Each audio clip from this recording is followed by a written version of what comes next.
Bueno, muy buenas tardes. Nos quedamos la semana pasada, como se queda el de la fiesta inolvidable ahí tocando la cornetita, llamando, te tiraban de todos lados. Nos quedamos en el medio tratando de empezar a explicar la campaña de India. Pusimos un montón de cosas en contexto, nos dimos cuenta de que no había manera de que llegáramos a explicar todo por lo largo, por lo complejo a nivel global. Así que, Guille, ¿dónde quedamos? ¿Dónde estamos hoy y hacia dónde vamos? Ok. Esperá, ¿Qué no tal? presenté nada, alto. No dije que esto es. Nada, estoy apurada, porque No. quiero saber cómo seguimos. Esperá, no dije que esto es historias bélicas. Que tengo a mis geniales compañeros que son Jorge Vigo. ¿Cómo está Jorge? No presenté nada. Bien, tratando de bajarme de un elefante. Muy bien, así me gusta. Con cuidado. Son especies protegidas y no sé qué. Y Guillermo Laferrier. ¿Cómo estás, Guille? ¿Qué tal? Said Vigo, ¿cómo andan? Bueno, está bien. Y no dije que vamos a esperar un segundo para que en ese segundo pongan su like, su comentario, su suscripción. Eso parece que mueve el algoritmo y nos sube a la estratosfera y más allá. Así que 1, 2, 3, ya. Muy bien, ahora sí, que hice todos los deberes. Guille, contanos. ¿Vos también te habías quedado arriba de un elefante o estabas en otra cosa?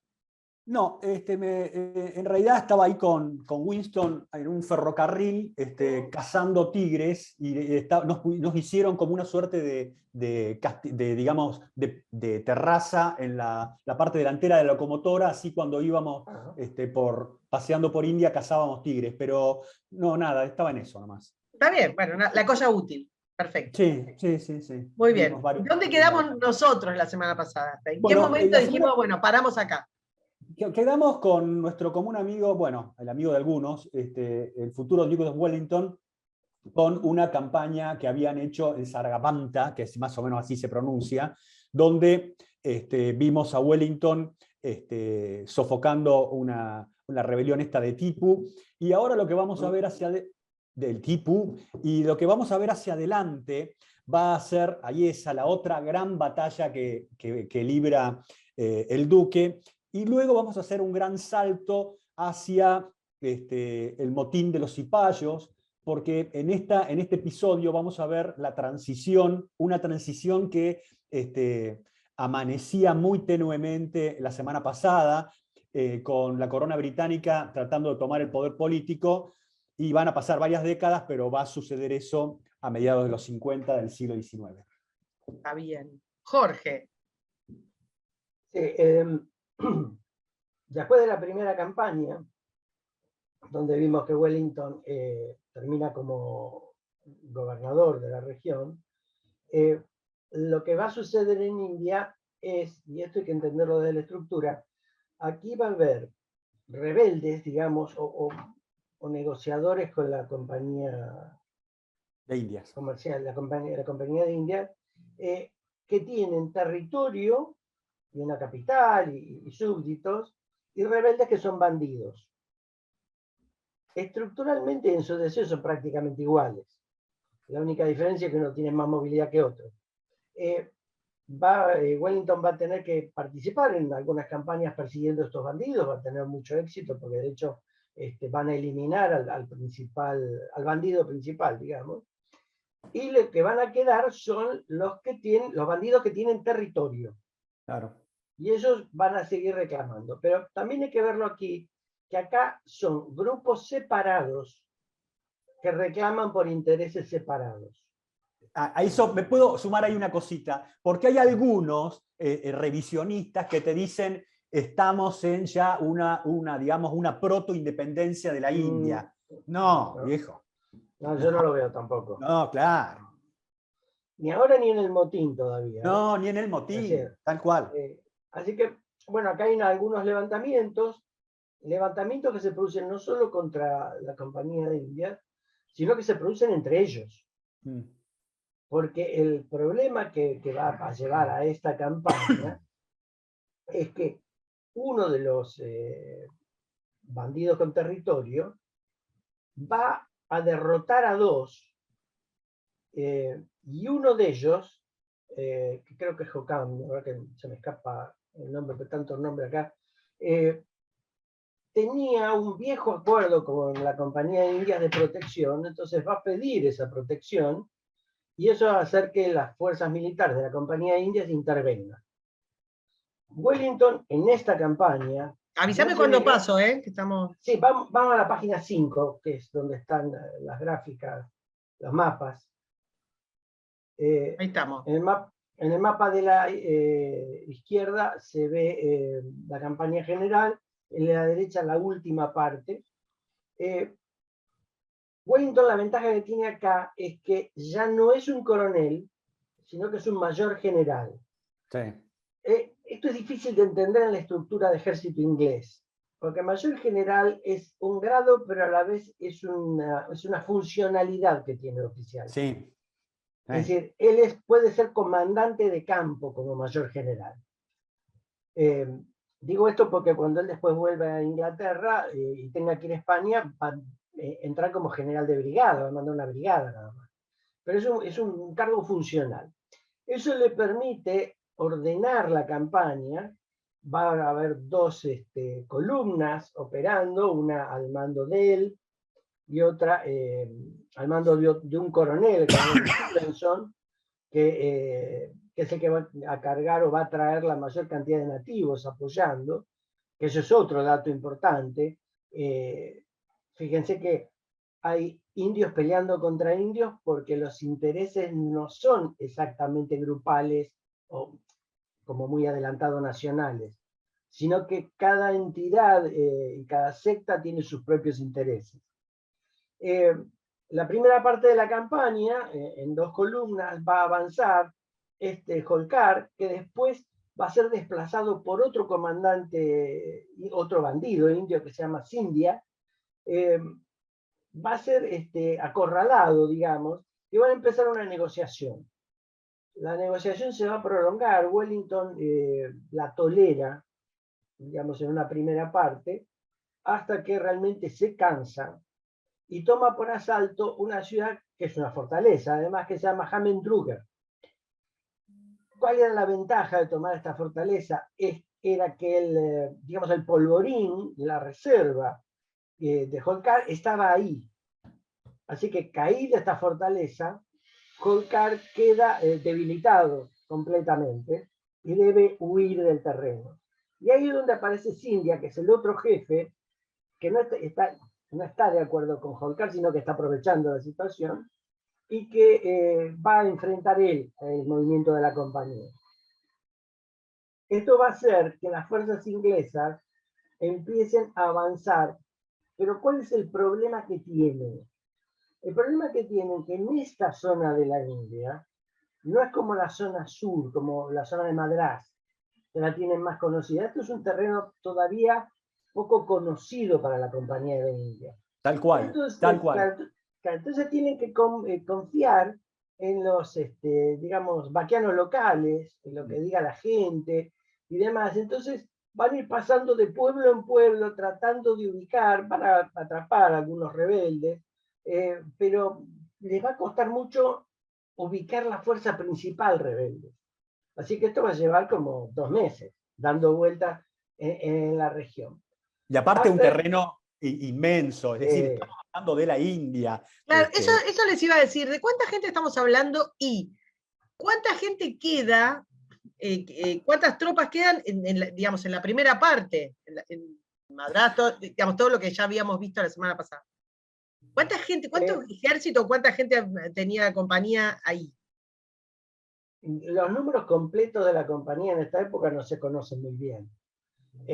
Pero, digamos, para la campaña, Wellington tiene unos 5.000 a 7.000 hombres, y el coronel Stevenson tiene unos 4.000 más unos 9.000 nativos.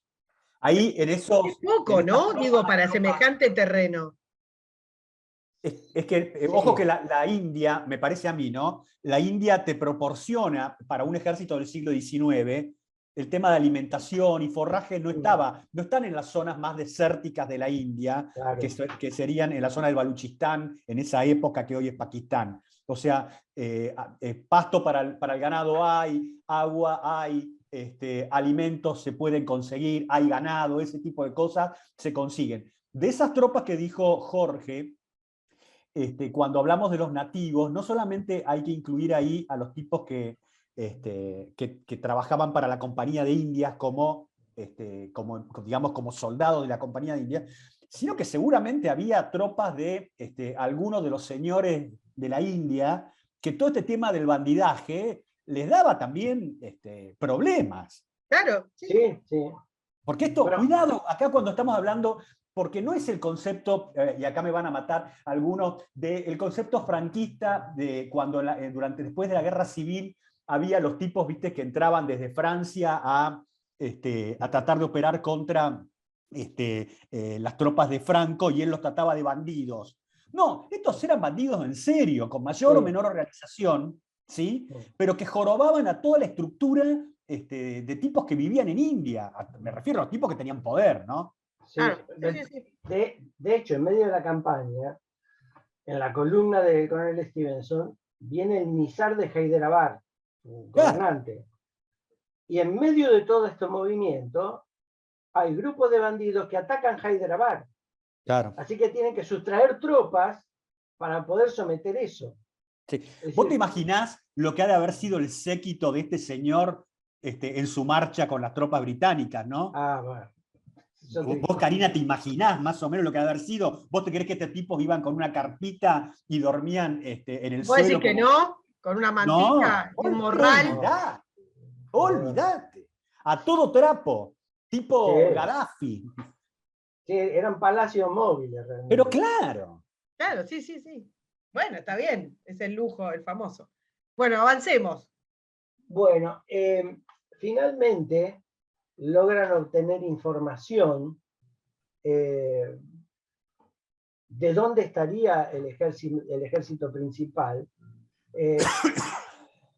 Digamos que la batalla se va a librar en Asaj, pero el nombre no es Asaj, es el nombre de otro lugar, que se me hizo una laguna ahora, que el problema es que le dicen, digamos que es Asaj, le dicen que está en Asaj, el ejército principal de India, pero Asaj es una región y es una ciudad. Claro. Así que la aproximación tampoco fue tan sencilla. Ahí déjame después dar la anécdota de su oficial de ingenieros que lo manda a reconocer un paso para ir ahí. Sí, dale. Y lo Dale, lo tenemos encima. Y claro, porque el amigo del duque de Wellington tenía cara de tipo amargo, pero estúpido por no decir otra palabra grosera, porque Karina es una dama. Te pido por favor, claro. Sí, el otro pibe de Oludo no tenía nada. No. Nada. Entonces el tipo manda a reconocer, había dos poblaciones de la India que estaban separadas por un río, ¿no? Entonces lo manda a los tipos a ver si había un puente, un lugar donde pasar. Vuelve el oficial de ingenieros que él manda, ¿no es cierto? Y le dice, Milord, porque así se decía, ¿no? Milord, no hay lugar, ningún paso. Entonces el duque de Wellington le dijo, le habrá dicho en otras palabras, ¿no? Pero más o menos una cosa así, pibe, escuchame una cosa. Las dos poblaciones están separadas por un río no muy caudaloso. Seguro comercian entre ellas. Era un tipo que leía, ¿viste? Seguro comercian entre ellas. Seguro están casados entre ellos, ¿me comprendés? Así que debe haber un lugar. ¿Qué hizo? Montó en uno de sus corceles, se fue con este pibe y una escolta, llegó hasta el río, se bajó los pantalones y caminó él con un palo hasta buscar un ford, digamos, un lugar donde cruzarlo. Y después, por supuesto, se lo recontrarrefregó al inepto este. Sí, por supuesto. Te digo una cosa, quedar mal con el futuro duque de Wellington era un problemita. No era negocio. No era un tipo de recuerdos borrosos. No, para nada.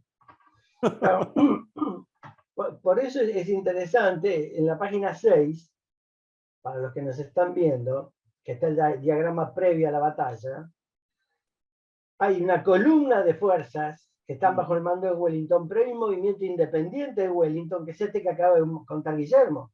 Claro. Es decir, es el comandante asegurando la exploración y el reconocimiento del terreno para ver qué hago. Mirá qué imagen puso Jorge del duque. Una cosa hermosa, mirá la montura. Bien. Una montura para los que no, para los que El solo sombrero.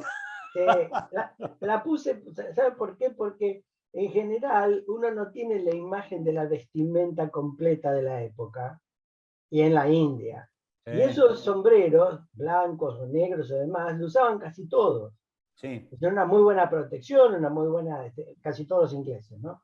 Un muy buen desarrollo. Es una imagen muy linda del duque. Muy Después buena. te voy a preguntar un poco más de los fierros. Mirá qué caballo tan precioso y la montura. Hermoso. Yo iba a decir Animal Print, pero no, debe ser Animal verdadero. Pero los caballos no sufrían en India, ¿eh? Para mí los caballos sufrían más en la campaña de 1812 de Napoleón a Rusia. Sí, a Rusia. Sí, acá, ¿eh? obviamente. Y acá no tanto. Obviamente. No, acá no. Acá el clima lo beneficiaba. No eran tan débiles. Bueno, planteado este reconocimiento, el plan general, que también es interesante porque a veces uno piensa que todo sale perfecto, es que mientras Wellington va a cruzar en estos pasos que ha encontrado, frente prácticamente a la posición de Assange, todos estos pasos están protegidos con pequeños fortines. El coronel Stevenson debía dar un largo rodeo y caer por detrás de las tropas de Scindia. Realmente el espacio, el terreno y el tiempo no le dio a Stevenson para la maniobra, y lo que vamos a encontrar es a Wellington con sus 6 o 7 mil hombres cruzados ya el río, y las tropas de Scindia en un número de 15.000 o 20.000. Acá los números van hasta los 60.000 hombres. Sí, pero tengamos cuidado, ¿no? Que ya en esta altura del siglo XVIII y XIX los números no eran los que hablábamos en las cruzadas o las campañas de Alejandro. Acá los números tienden a ser un poquito más reales, ¿no? Sí, acá lo que se pierde, sobre todo del lado indio, es la consideración de soldado o no soldado. Sí. Porque eso después lo vamos a ver en el motín un poco mejor. Sí. El tema es, en la página 7 tenemos el esquema. Wellington, que ahora está solo frente a estas fuerzas que tienen artillería de variada calidad, digamos. Pero tenían. Tenían, hay artillería artesanal acá también, del lado indio. Son tropas que tienen asesores franceses y algunos soldados franceses combatiendo. Y de hecho hasta hay ingleses desertores que pelean con ellos. Pero bueno, algo que mencionamos el otro día. No es una guerra napoleónica. No. Así que no es que los asesores van a hacer una maniobra como Marengo, como Austerlitz. Están peleando al estilo de Federico el Grande. Es más lento, es más complicado. Wellington lo que hace es atacarlos directamente.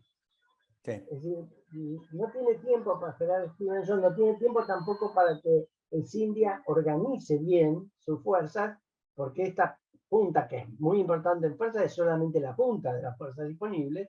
Entonces los va a atacar. ¿Cuál es el problema que se le va a plantear?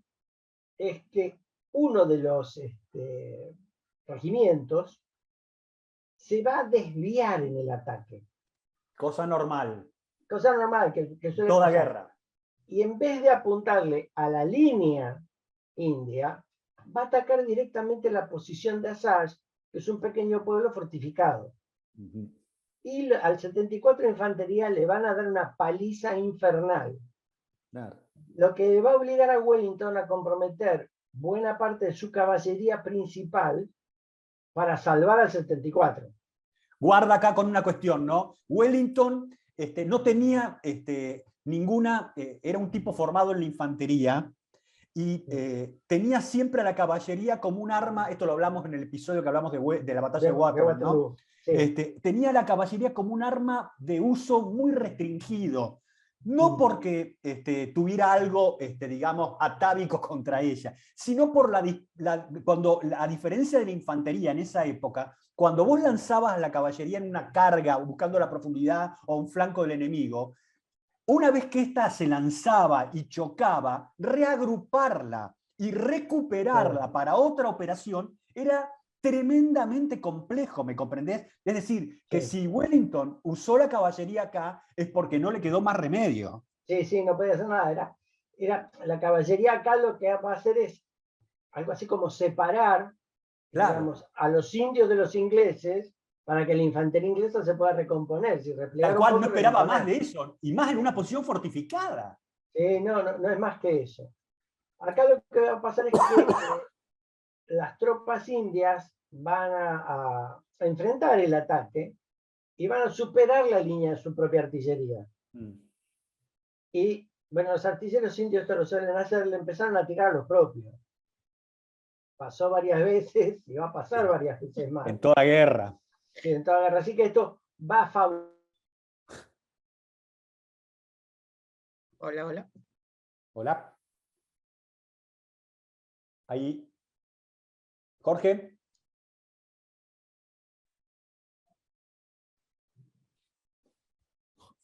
Sí, lo que va a suceder ahora a continuación de esta caballería al rescate, digamos, es que la línea india va a avanzar a enfrentar el ataque inglés y eso la va a llevar a colocarse frente a su propia artillería y los artilleros indios le van a tirar a los propios.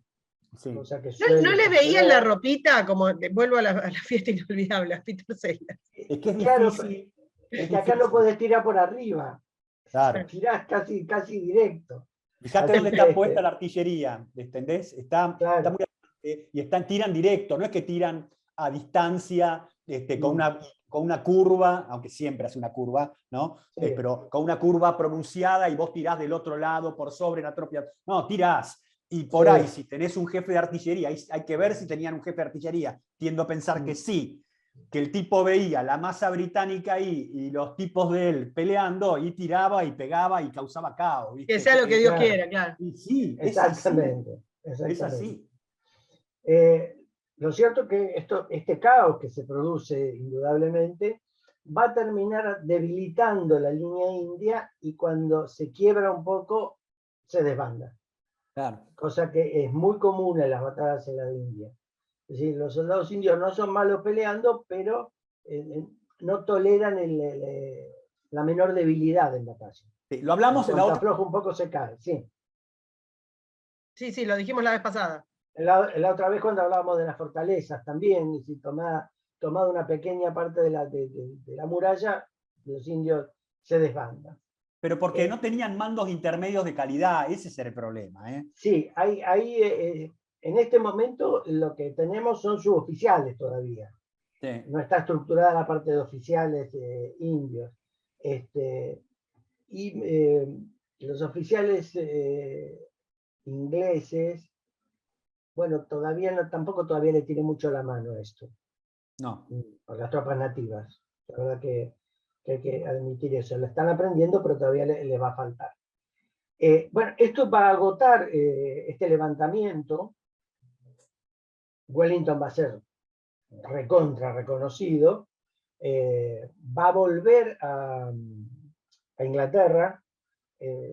Al principio iba a estar al mando de una expedición que iba a venir a América, no la de Buenos Aires, sino que probablemente iba a ir a Venezuela. Pero eso se suspendió en función a las relaciones entre Inglaterra y España. Y va a terminar, va a haber una campaña en Copenhague primero, en Dinamarca, donde va a ganar una batalla también, y después va a ir a la campaña española. ¿Puedo decir algo que no les va a gustar? A ver. A ver, para el duque de Wellington, la India fue lo que a César las Galias. Sí, es decir, sí. Bien, muy bien, ahí coincidimos. ¡Vamos! ¿Por qué presumías que no nos iba a gustar? Y porque tienen cierto tufillo, no sé, pero en fin. Pero, no, pero el tipo sale con la chapa de haber conducido a estos ñatos allá y de haber sido exitoso, encima de haber tenido experiencia de mando político. Esa experiencia capitalizada te la daba la India. No había otro lugar, muy raro, por ahí en el sur de África, pero es muy raro que te diera esa capacidad a un oficial británico de salir con un tanto, digamos, honores y fama, ¿no? Sí, por supuesto. A él esto lo que le significa es el ascenso a teniente general, que en la funcionalidad del ejército inglés implica formar parte del grupo de gobierno del ejército. Sí. O sea, una mayor intervención en la conducción del ejército inglés total.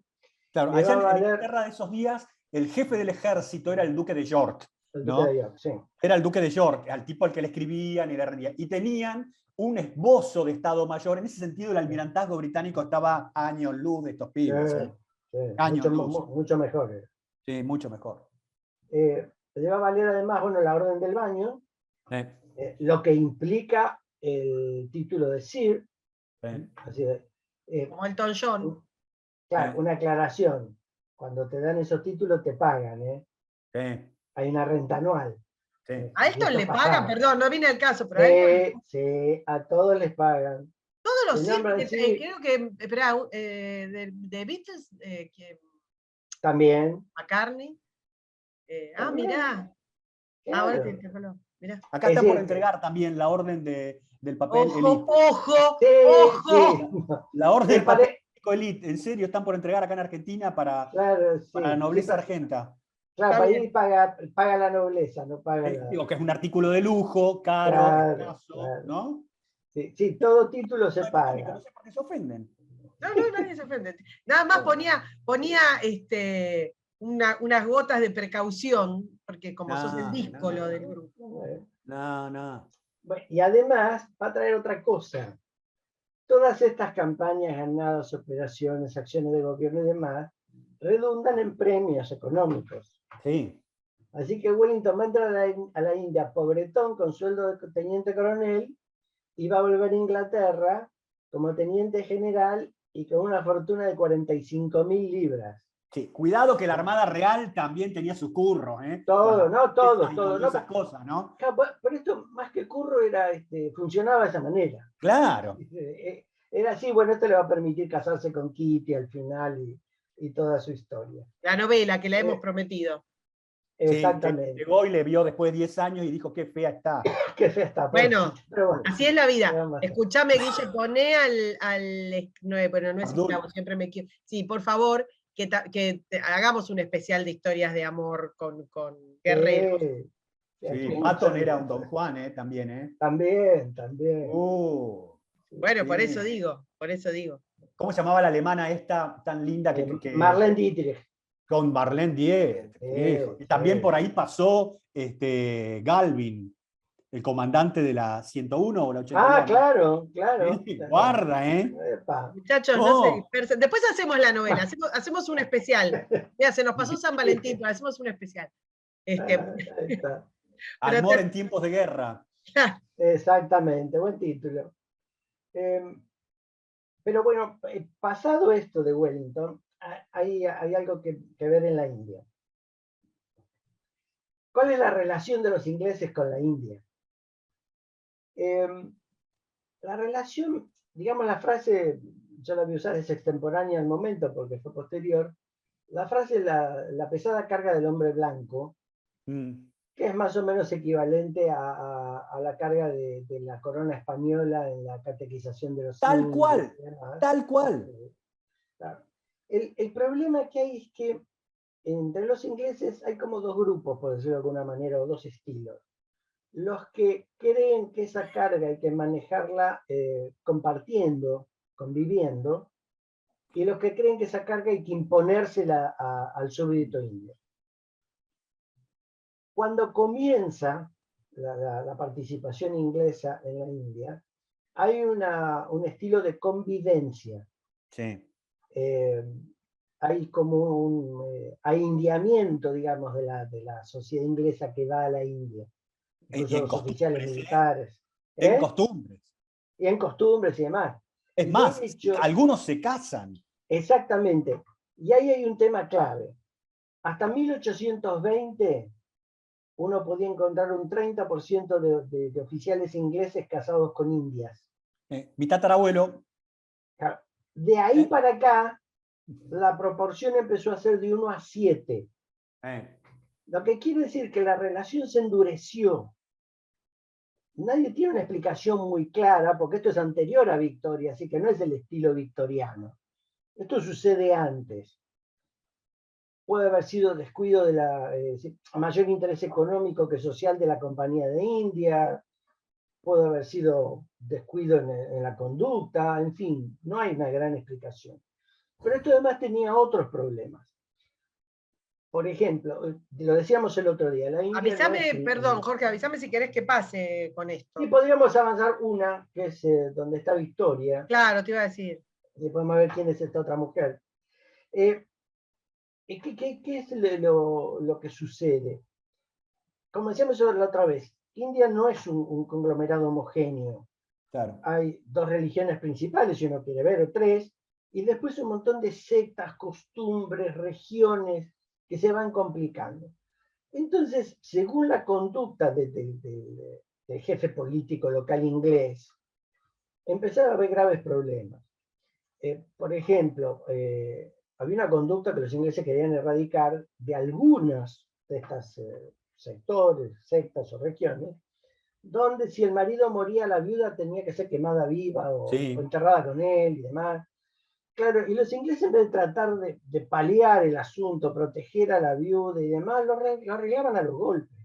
Sí. Bueno, Entonces, como Cortés, ¿eh? Claro, pero lo que sucede es que la cultura india era más refinada. Sí. Sí, mucho Eso es más, lo que, mucho más compleja. claro, Pero eso es lo que choca. absolutamente. Y además ya habían interactuado con esa cultura. Por eso hay algo raro ahí que ha sucedido y que empieza a endurecer las relaciones. En lo que hace al ejército, lo que van a hacer es, van a incorporar grados de oficiales para los indios locales. Van a alcanzar 3 grados, que son teniente, capitán y mayor. Pero ¿qué pasa? El grado más alto de un cipayo era inferior al grado más bajo de un inglés. O sea, el mayor estaba por debajo del teniente inglés. Y esto va a afectar el motín. Pero esto también trajo una consecuencia. Estos soldados cipayos indios terminaron incorporándose a la vieja casta guerrera de la India. Sí. Así que eran diferentes al resto. Son una casta. No son simplemente profesionales militares y tienen después lazos familiares de otro tipo, además no. Forman parte de una casta. Y una casta que tiene sus roces internos. Básicamente mahometanos e hindúes. Sí. Claro. Tienen sus roces internos. Es decir, el tema que nos va a llevar al motín es una dureza en la conducción de la Compañía de Indias todavía, de la cuestión política de la India, y también una reestructuración, digamos, de las relaciones sociales internas en la India. Porque acá vamos a tener varias cosas. Y perdóname, Jorge, y para dentro de la sociedad de la misma India, luego, digamos, de la ampliación de la colonización, tampoco ves algo como para, no sé, movimientos filosóficos, sociales, algo de reacción que tuviera que ver con el endurecimiento de las relaciones? No directamente, es decir, a ver, no homogéneamente otra vez. Claro. Sino que se da según esos grupos de poder que hablábamos antes. A lo mejor uno tenía un jefe de una región, que venía con títulos y demás, y que negociaba y peleaba contra la compañía según le conviniera. Pero lo hacía desde un poder casi en uso absoluto. No había mucha interacción social, por decirlo. Así que no hay un cambio general. Yo creo que el cambio general sí que se veía, era un rechazo al endurecimiento de la conducta inglesa en la gente. No se traducía aparentemente en decisiones políticas importantes, pero sí había un rechazo. Y ese rechazo hace pie, cuando se produzca el motín, en la casta de guerreros. Por eso es importante ver esos guerreros como casta y no como simplemente soldados contratados. O sea, hay que ponerlo en una estructura social para comprenderlo. Aunque también entiendo que esto es complicadísimo de entender. Muy complicado de entender. Porque, por ejemplo, nosotros vamos a adelantar ahora el motín del 57, pero hubo motines en el 30 también. Sí. Que se jugaron violentamente. Eso Bueno, también ha sucedido. la manito blanda estuvo lejos, ¿eh? Muy, muy lejos. Acá lo que va a suceder es que, bueno, ya tenemos una relación aparentemente funcional o tranquila para muchos, pero un caldo de cultivos de que yo creo que debe haber hecho mucho hincapié en las clases más bajas de la India, no en los intocables, obviamente, pero en las clases más pobres. Y eso se ve porque previo al motín, por ejemplo, hay me sale fakir, pero digamos un yogi, un gurú, que entra a un pueblo, los ingleses lo quieren echar y las tropas nativas, los cipayos, detienen ese movimiento, lo protegen al gurú y lo tienen en el pueblo durante varios días hasta que se va. Es decir, ya hay algunos roces. Hay dos datos que indican que había alguna idea de levantamiento, de choque, o buscaban eliminar a ingleses. Una es el famoso tema de los cartuchos. Sí, que yo no sé, ¿vos le das mucha entidad?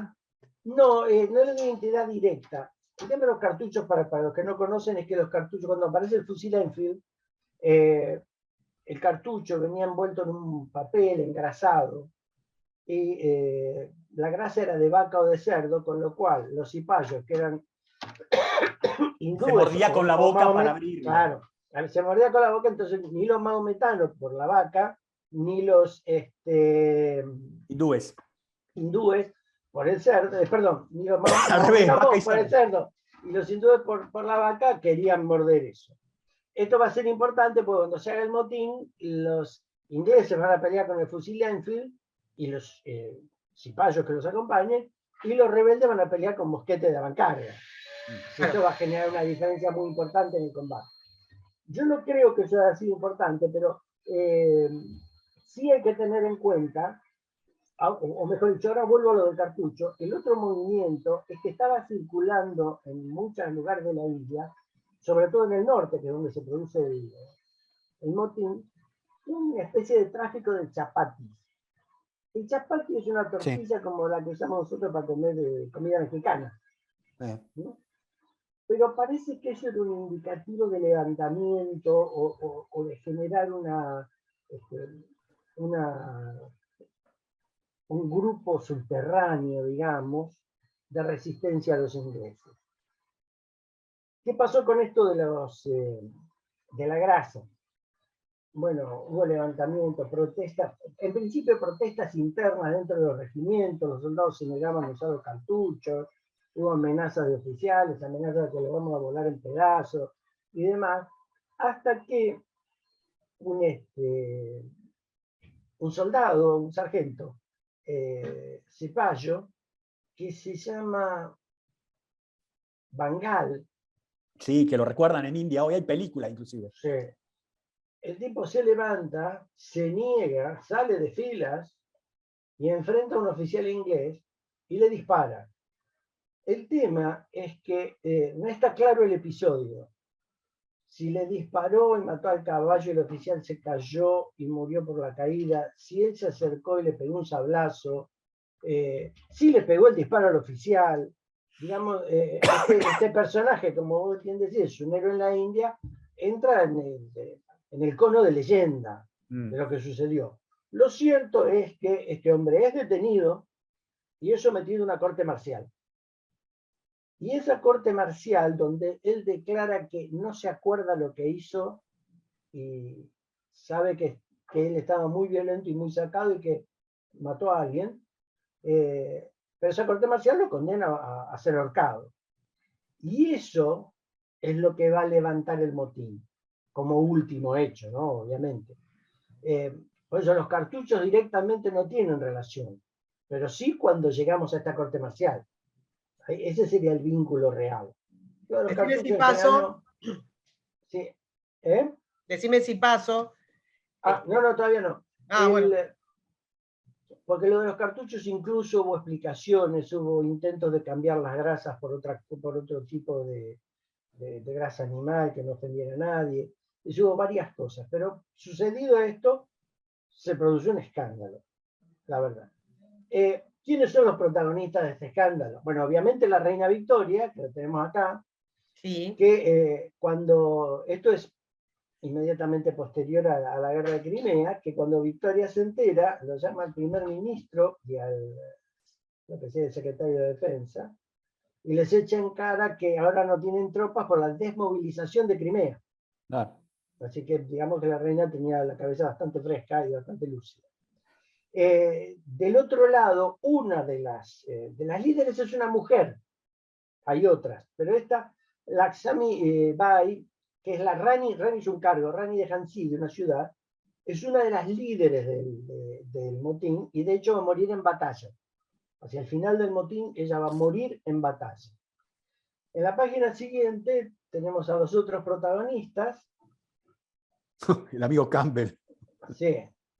Canning, que es el gobernador, y que antes de ir a la India, apenas lo nombran, hace un discurso en la Cámara de los Comunes, diciendo que en la India, o algo así, ¿no? Que en la India, de cielo diáfano, una pequeña nube del tamaño de un puño se podía convertir en una tempestad. Bueno, la tempestad se le vino encima a él. ¿Sí? Hay muchos oficiales acá, y muchos que mueren por disentería, porque además también hay otra cosa. Los oficiales de mando, altos, generales y demás, en general son mayores de edad, son gente muy grande. Son muy y grandes. Los más jóvenes son los que logran mover muchos de estos movimientos. Campbell, que es uno de los más importantes, en general es un veterano de la guerra de Península contra Napoleón, un hombre bastante capaz, ciertamente, muy esforzado, muy responsable acá en el motín.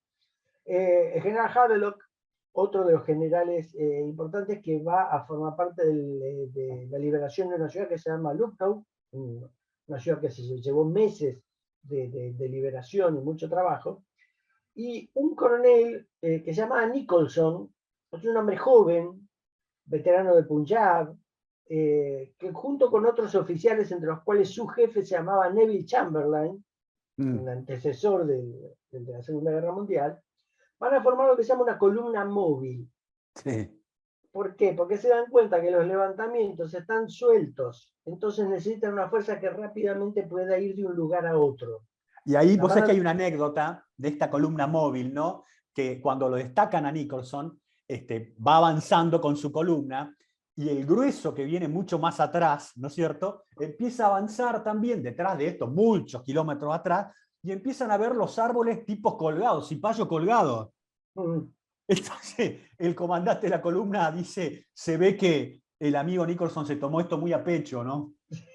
Sí, porque van a empezar a pasar cosas que van a complicar todo el panorama. Del otro lado, además de esta mujer, lo tenemos arriba, hay dos imágenes en la misma persona, es Bahadur Shah, es el último descendiente del emperador mongol. Como jefe político había desaparecido hace un siglo y medio, pero se lo seguía manteniendo vivo en un palacio en Delhi. Yo puse las dos imágenes porque el cuadro lo muestra como la imagen pública o popular y la foto es un viejo decrépito, está deshecho. Es el famoso tema de las redes sociales, ¿viste? Con muchos filtros. Claro, sí. Una es la foto de Twitter y otra la de Facebook. En la foto de Tinder y después cuando vas a la... También. También. Lo van a ir a buscar como un símbolo. Los amotinados lo van a buscar como un símbolo, que el tipo vive en Delhi. Después los otros comandantes son Nana Sahib, uno de los más importantes, y Tanita Top, que es más bien un general de la rebelión. No es un operador político. El hombre es el que está en batalla. Nana Sahib es más el que trata de transformar la rebelión en algo políticamente más significativo. De hecho, la rebelión no va a ser más significativa precisamente por la fractura que hay dentro de la sociedad india. tenemos la casta de guerreros por un lado, las sectas por el otro, cipayos que, a pesar de pertenecer a esa casta de guerreros, entienden que no es el momento o que no les conviene y van a trabajar con los ingleses. Es decir, no logra una unidad política siquiera el levantamiento, motivo por el cual, como decíamos hace un rato, yo tampoco creo que esto sea un antecedente directo de la independencia. Sí, de la mala convivencia entre ingleses e indios, sí, pero como directo de la independencia yo todavía no lo veo. No, estoy de acuerdo totalmente. Totalmente de acuerdo. Si pasamos a la 10, para que se ubiquen, la India tenía 3 presidencias para estructurar el gobierno de la compañía. La presidencia de Madrás y Bombay, hacia el sur, digamos, en la zona de Madrás y Bombay nos hemos movido con Wellington recién. Sí. Y la presidencia del norte, que es la más grande, que es la de Bengala, que tiene capital en Calcuta. No solo es la más grande, sino que aquí está sucediendo mucho, y esto tiene que ver con el antecesor de Canning, con Dalhousie, y es que los ingleses empezaron a titular las propiedades, es decir, reglamentarlas. Y había muchos indios que tenían propiedades tradicionales, habían estado en la familia por siglos. Bueno, con esta nomenclatura nueva de documentación de la titularidad, hay muchos indios que se van a quedar sin propiedad. Esto también va a alimentar el motín. ¿Y qué sucede? En medio de Bengala hay una provincia que es el Oudh, y la acaban de reestructurar así. Así que ahí va a formarse prácticamente el núcleo del motín. El levantamiento empieza el 10 de mayo de 1857. Primero con algunos movimientos cerca de Calcuta, en Dundum, que es una fortificación, es una posición militar inglesa, en Bathor, donde los cipayos empiezan a levantarse y los levantamientos empiezan a ser violentos. Hay asesinatos de oficiales, hay muertes de familias. Sí. Inmediatamente eso se traslada a Meerut, al norte de Delhi, donde el levantamiento acá es muy fuerte, hay mucha muerte de civil inglés y de familias inglesas, hay mucha matanza de eso, y esa fuerza de cipayos levantados se va a dirigir a Delhi a buscar al emperador, y cuando llegue a Delhi va a ser una fuerza de 50.000 hombres, todos levantados, porque ¿qué pasa? Aquí, en esta provincia de Calcuta, el número de soldados indios es enorme, estamos hablando de 128.000 soldados, claro, contra un efectivo de unos 25.000 ingleses, que además estaban repartidos en Calcuta, en el Punjab, porque el Punjab lo habían conquistado hace 5 años nada más, es decir, son pocos, tienen la ventaja de las armas, que hablamos el otro, y de la organización, pero el número acá es terriblemente importante. De hecho, era el ejército más grande que tenía la compañía en la India. Así que tenemos el levantamiento de Meerut, o Meerut, como decían, Delhi, inmediatamente el levantamiento de Jhansi, donde estaba esta mujer que acabamos de mencionar, y dos de las claves de todo esto, de los puestos más importantes, que son Kaupor y Lucknow. Son 2 ciudades que van a ser tomadas por los rebeldes. Cuando Nicholson viene del Punjab y se empieza a encontrar, esto que contabas vos, Guillermo, con rebeldes y demás, va a poner en práctica algo que sí había usado muchas veces en la India desde principios del siglo XVIII, y que es muy conocido, que es la imagen que está en la página 11, que es la ejecución por cañón. Sí. Los ataban a la boca de los cañones y los volaban en pedazos. Y se va a usar después también, No creo que esto es una excepción del motín ni cosa parecida. No, y además, uno de los oficiales venía de haber reprimido un levantamiento en Irlanda. Así que los pibes venían con algunas ideas en la cabeza. Traían la metodología. Así es. Qué mugre esta forma de ejecución, sinceramente. No, pero ahí no la voy a defender, pero tiene un efecto de disuasorio infernal. Sí, debería. Sí. Bueno, acá es un coronel que lo hizo. Cuando se produce el levantamiento de la Valle, Stomba, que estaba buscando la rosa por todos lados, desesperado, cometió alguna de estas brutalidades contra los puesteros que no contaban dónde estaba Rosa. Tal cual. Por supuesto que la excusa de Stomba es que Stomba ya estaba loco, porque después lo tuvieron que ir a buscar, atraparlo, y murió loco encerrado en el calabozo de Cabildo. Si no me equivoco, Stomba era paraguayo. No me acuerdo, ¿no? Y creo que lo capturan con las tropas en San Lorenzo, y de ahí empieza y se queda de este lado. Ahí su carrera. Pero bueno, esto ya da un tono de la relación. Porque por un lado, esta imagen impresiona, pero no nos olvidemos, lo acabamos de decir, que cuando los cipayos se levantan, matan hombres, mujeres y niños. No es una relación muy pacífica la que se está teniendo aquí. En la página siguiente tenemos el escenario principal, que son Hansi, Wailor, que Wailor no es un levantamiento posterior, pero cobra importancia después de los otros, lo mismo que Agra, Delhi, que es la capital, Kaupor, que tiene una historia negra muy brava, y Lucknow, donde los ingleses, tanto los civiles como los militares, van a resistir durante 6 meses dentro de la población en la residencia del gobernador, que estaba medianamente protegida. Va a costar mucho liberar a esa gente, varias columnas, va a haber una liberación parcial y demás, pero el escenario se produce aquí, en el centro de la presidencia. Las cosas van sucediendo casi todas juntas. Pero para ordenarlo un poco, el ataque más importante es en la página siguiente, que se dirige contra Delhi. Delhi está muy fortificada, hay que reunir todas las tropas posibles. Para los que están viendo el mapa van a notar que hacia abajo de la imagen se extiende desde el centro hacia la izquierda a una altura prolongada. Allí van a colocar los primeros cañones los ingleses para tratar de batir las entradas de Delhi. No se puede batir las murallas, hay que batir las puertas de entrada, que también son impresionantes.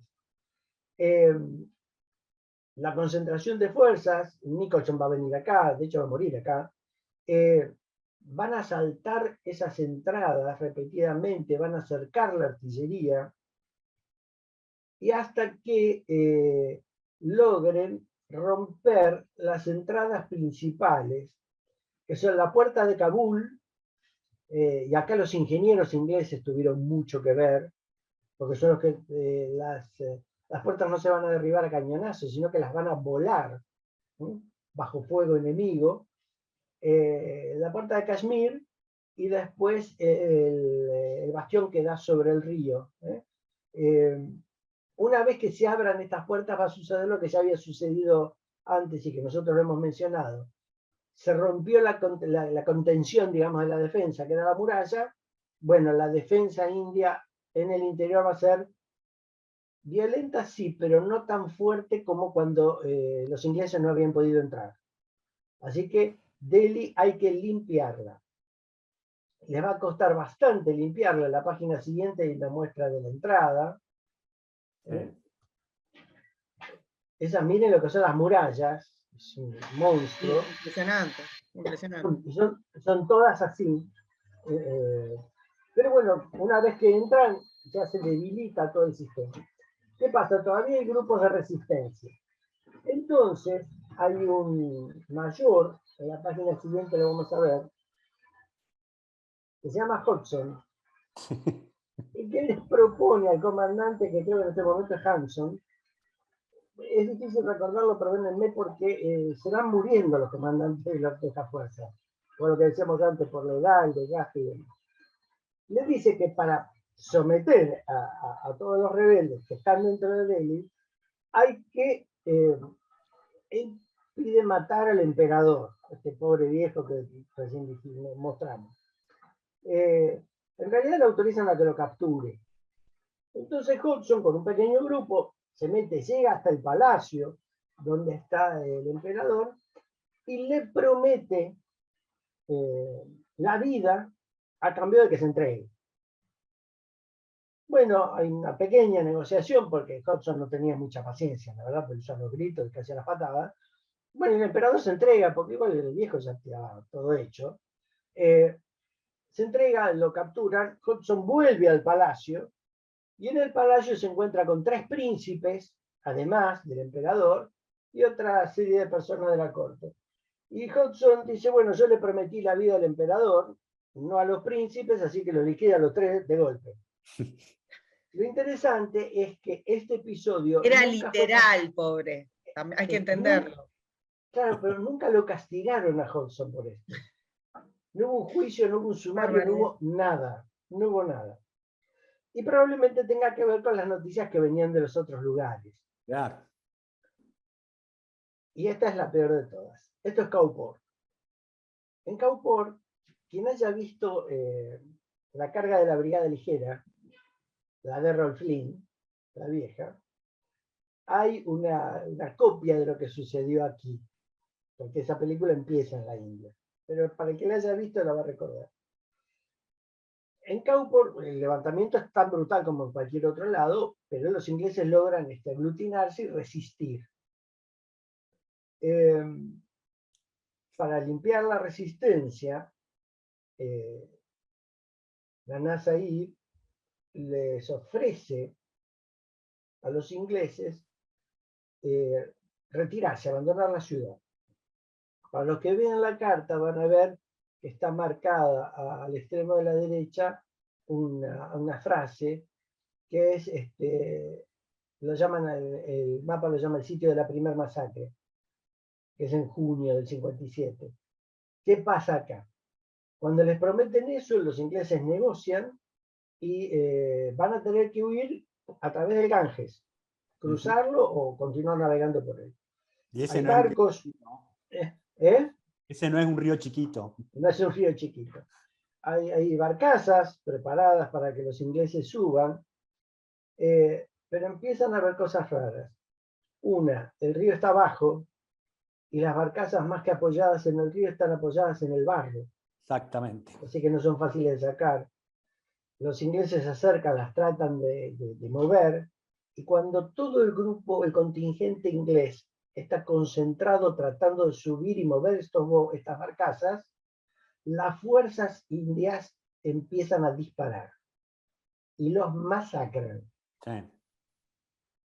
Los que no mueren, principalmente mujeres y niños, son recapturados y llevados hacia el norte, hacia la zona central de Kaupor, que vuelvo a los que están mirando el mapa, van a ver que hay un puente. Espera, porque estamos...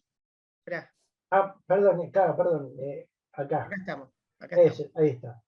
A la derecha extrema, la primera masacre, y hacia el centro, en el puente, la segunda. La segunda, ¿por qué se produce? Bueno, van a concentrar a todas estas mujeres y niños, hay algunos hombres todavía, en algunas casuchas. Acá hay piedra y una construcción seria. Los encierran en habitaciones muy pequeñas. Cuando los defensores de Kaupor vean que los ingleses se están acercando a liberar la ciudad, ¿no?, van a empezar a ejecutarlos. ¿Cuál es el problema que se plantea? El problema que se plantea es que cuando se ordena la ejecución, si vamos a las imágenes siguientes, la imagen a color y la de arriba, a la derecha, es la matanza en el río. Y abajo ahora vamos a explicar lo que es. Cuando empieza la matanza, en Nana Sahib lo que le entrega el mando, primero le entrega el mando de los prisioneros a una mujer. Esa mujer era una prostituta de Kaupor. Así que cuando les ordenan ejecutar, se lo ordenan a ella. Entonces ella le pide a los soldados, o los cipayos, que empiecen a matar. Y los cipayos matan a algunos, pero después dicen, no, basta, no estamos para matar civiles. Y se niegan.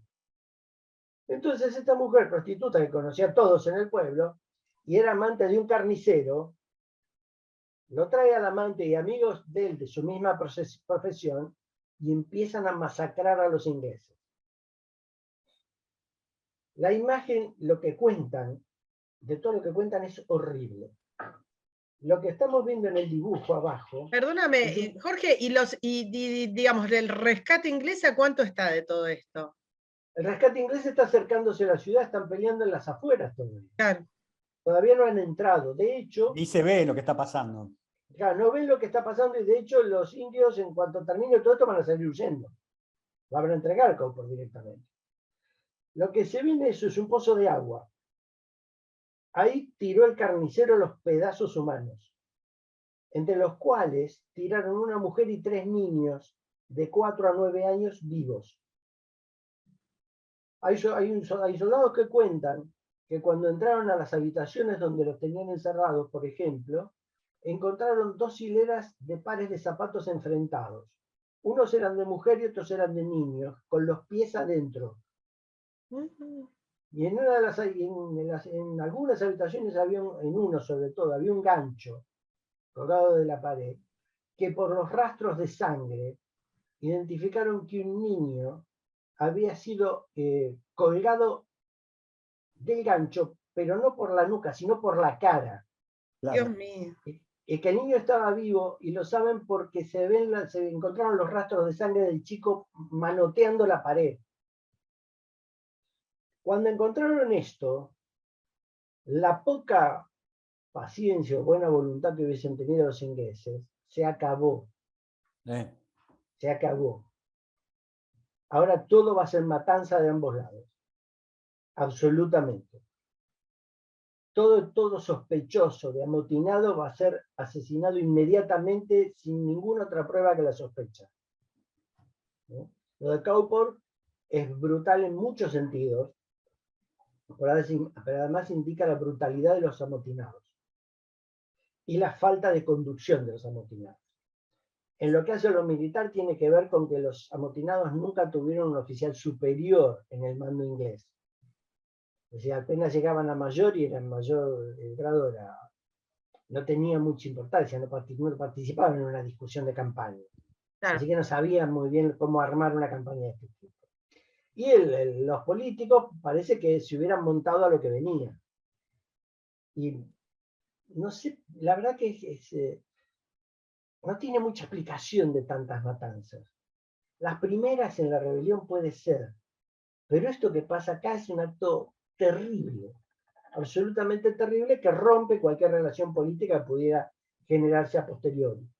Pero que podría ser, digamos, pero esto no era, este nivel de locura y de crueldad, no era generalizado, digo, esto es acotado a este espacio, sí. Digamos, con esta sociedad civil, digamos, cuando los cipayos se niegan a las ejecuciones. Con esta hazaña nunca no se ha visto en otro lugar. No había pasado nada de eso. No, lo que podía haber en otros lugares eran muertes por el fuego, bayonetazos, sablazos y demás, pero no, a ver, esto es horrible, ¿no? Pero no tan artesanal, digamos, como es. Sí. Fue una locura, pero por supuesto, todo dio lugar a que no hubiera respeto ya por nada. Sí, rompiste todos los lazos. Todo. Y hasta los ingleses más religiosos van a ejecutar todo lo que encuentren. Pero aparte, los cipayos que van con los ingleses participan de toda esta historia. No, claro, por supuesto. Incluso yo creo que en los cipayos debe haber habido también un prurito de humanidad frente a esto y han reaccionado contra sus propios compatriotas. Sí. Indudablemente. Esto es indudable. Acá estamos cerca de Nepal y es cuando se empieza a establecer el amor filial entre el Nepal y el ejército británico, ¿no? ¿Qué es esto? Sí. porque acá también uno de los ingredientes que tiene el roce interno de las tropas de la compañía es que en el año 24 se montó la campaña de Burma y hubo cipayos que se levantaron y no quisieron ir, a los que también sometieron a cañonazos, ¿no? Pero eso dio lugar a la participación de más indios musulmanes y a la entrada de los gurkha al ejército inglés. Y después también los regimientos tenían la tendencia de empezar a tomar por sectas, ¿no es cierto? Por ejemplo, los regimientos de Sikhs. Sí, claro. Cuestión que se mantiene en el ejército de la India hoy. En el ejército de la India tenés hoy las unidades de Gurkhas, tenés los de Sikhs. Es muy loco porque ves por ahí un general o un almirante de la India. Googleen, digo, para aquellos que creen que la India es acá, no sé, ni idea tienen dónde quedar. Pero lo vas a ver con su turbante Sikh y con el escudo de la Armada de la India, ¿me comprendés? Un turbante blanco para el verano y otro azul y otro diferente en otro color. Me decía, es una cosa muy loca. Sí, lo que pasa es que esa práctica vino después del motín. Sí. Porque se dieron cuenta que organizándolos así era más fácil controlar el de cualquier levantamiento. Tal cual. Era mucho más fácil entender lo que pasaba y controlar los levantamientos. Otros soldados que aunque se encontraron fueron los tipos del Punjab, que eran soldados feroces. Eran terribles. La otra ciudad importante va a ser Lucknow, que lo tenemos en la página siguiente, que como dijimos, los ingleses que habían resistido estaban en lo que acá se marca como la residencia, o el área de la residencia del gobernador. Tuvieron que resistir 6 meses, hubo 2 intentos para rescatarlos. El primero logró entrar a la residencia, pero no pudo salir, así que por un lado se reforzó la defensa, pero por otro lado eso impactó en la logística de los alimentos, porque había más soldados y seguían teniendo la misma cantidad que tenían antes de comida.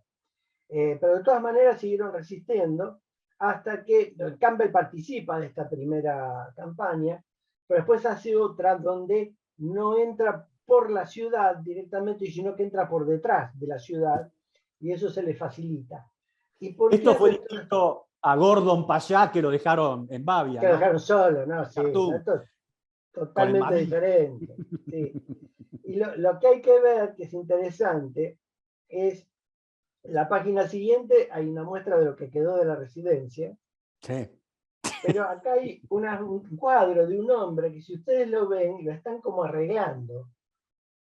Y realmente lo están maquillando como un indio. Este hombre, que creo que se llamaba Cartwright, es un civil servant, es un empleado de la gobernación, que se ofrece para atravesar las líneas indias y llegar hasta el comando inglés para explicarle cómo es la ciudad. Porque el problema que tienen, y por eso les cuesta tanto entrar al alumno, es que no comprenden las calles, no saben cómo es. Claro. Entonces este hombre llega a cruzar las indias, se hace pasar por indio, y alcanza al gobierno, al mando inglés, y les explica cómo entrar y demás. Me hace acordar a algún dirigente sindical argento de esta predisposición al coraje y esas cosas, ¿no? Sí, seguro. Sí, más bien a disfrazarse y hacerse pasar por otra cosa. Ah, eso sí, bueno, esto siempre. Hay que disfrazar es mucho más difícil, porque una cosa es maquillarte y otra cosa es esconder la panza. Sí, bueno, eso ahí. Sí. No podés pasar por Fakir ahí. No podés. Por eso digo, hay dificultades mucho más complejas. Así es. El motín, digamos, estas 3 ciudades principales, Delhi, Lucknow y Kaupor, son las que marcan el declive del motín. Va a haber campaña todavía porque empezó en abril de 1857 y va a durar 1 año y medio el levantamiento hasta que se limpie todo, se complete todo. Las consecuencias que esto va a traer es un poco lo que hablábamos recién del reordenamiento de las unidades indias, ¿sí? por sectas y por regiones y por áreas, una profesionalización de ese ejército en la India, Que los benefició. que los benefició terriblemente.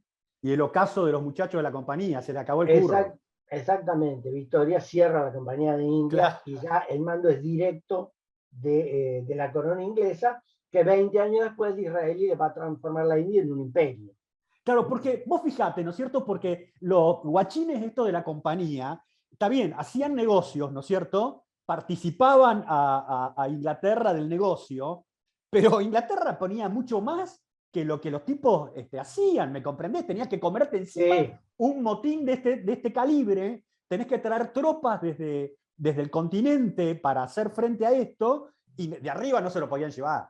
Pero Guille, esto lo hablábamos al principio del primer episodio de toda la campaña de India, que era la forma en la que el mundo estaba aprendiendo.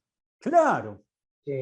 Digamos, el cambio de siglo como, no sé, si tomarlo como símbolo de cambios en el comercio, cambios tecnológicos, cambios políticos. Tal cual. Es bastante fascinante, sinceramente. Sí. ¿Y ustedes creen que hubo una resistencia de la compañía allá en Londres para que eso no se diera? Habrá habido seguro, ¿no? Sí, lobby habrá habido seguro, pero además era porque estos pibes tenían lobby en la Cámara de los Comunes seguro, en la City, en la City es donde se hacen finanzas, para los legos acá, y en los lores, y en la casa, y en la corona, pero al tener la corona en contra, está muerto. Está bien, igual se reacomodaron, o sea, no es que se reacomodó todo, no es que se quebraron y...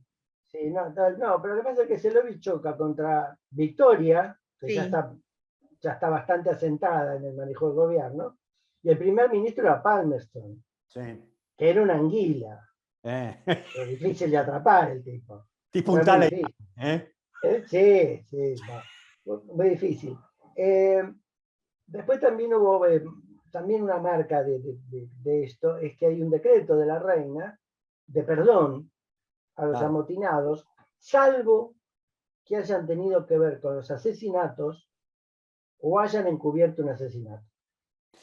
Eso es típico también de todo gobierno que tiene un tipo de estas cosas. No puede esperar pasar por las armas o meter presos a todos, ¿me comprendés? Claro. Y llevar a la humillación de todos los tipos. No puede hacerlo si quiere gobernar. Y esto debe haber habido alas duras en el ejército que habrán dicho no, hay que colgarlos a todos y qué sé yo, y no se puede. Sí, por eso la reina ordenó todo.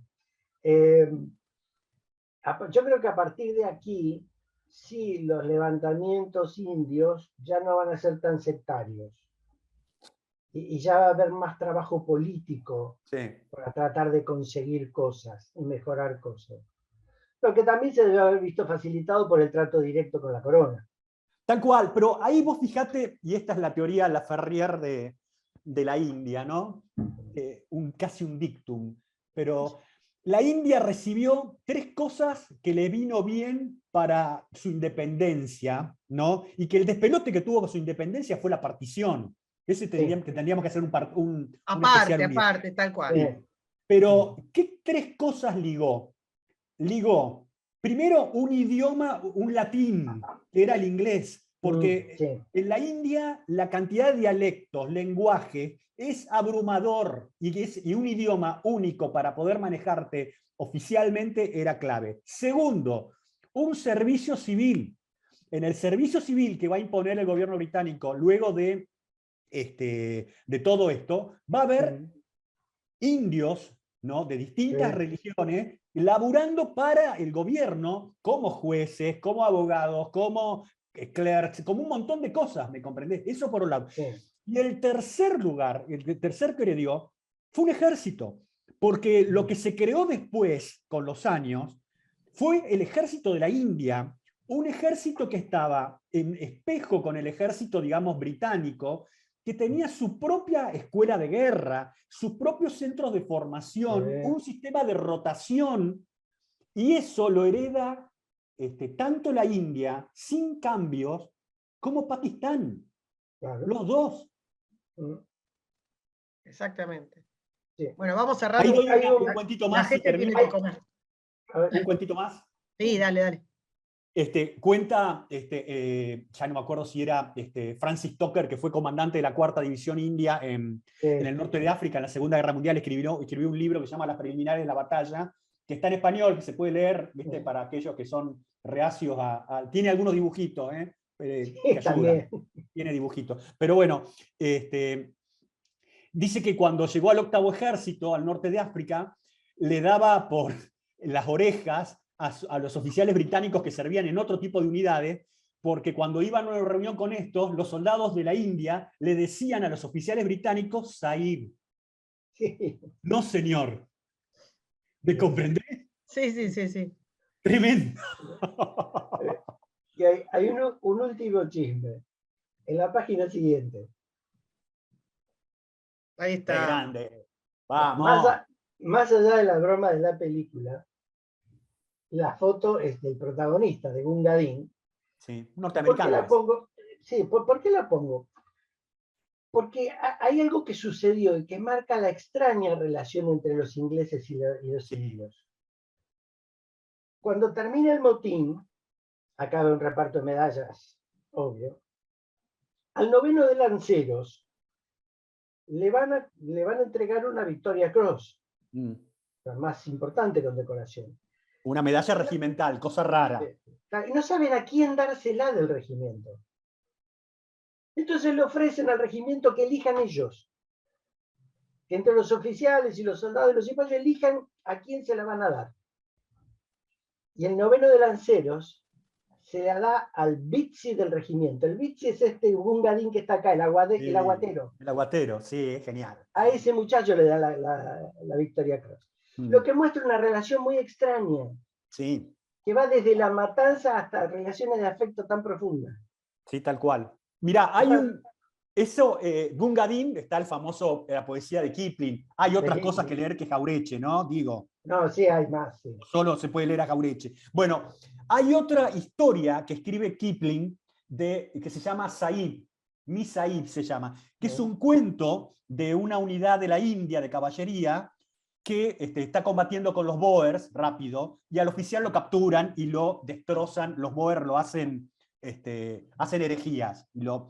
Y salen del campamento un sargento hindú con un soldado, se escapan del campamento y van a buscarlo a los pibes estos. Sí. Y hasta que lo encuentran y terminan con el tipo, y cuando lo están, digamos, terminando, dice, esto es por mi Sahib. No, es tremendo. Tremendo. Sí. Tremendo. Como se ven, soy un orgulloso cipayo, así que todo el nacionalismo argento puede caerme. Bueno. Escuchad, cipayo. Bueno, hemos concluido. La verdad sí. fue largo, era mucho lo que teníamos para contar. ¿Cómo seguimos? ¿Ya tenemos las tablas tallado? Sí, acá lo saqué al nativo que tengo. No tengo todavía claro su nacionalidad. Bueno, no está tengo bien. todavía claro, pero no me interesa. Nos vamos a ir al Mediterráneo en la Segunda Guerra Mundial, y vamos a rendirle un programa con nuestro hombre de mar, Marcelito Merienhoff, a los hombres, a los tripulantes de los torpedos y de las torpederas italianas, desconocidos, por algunos sí, en Argentina, pero tipos de un coraje infernal y que merecen una historia bélica para ellos. Bueno, muchas gracias, queridos compañeros. Los esperamos la semana que viene. No sabemos cómo estará Argentina, no sabemos cómo estará el mundo, así que esperamos que disfruten como nosotros de este paréntesis que hacemos de la realidad, y contando, para que vean que la humanidad ha estado en otros momentos complicados y ha salido. Ha salido adelante. Ha salido adelante. Buenas noches a los dos, hasta luego. Chao, por ahí transmitimos Sri Lanka. Dale. Chau.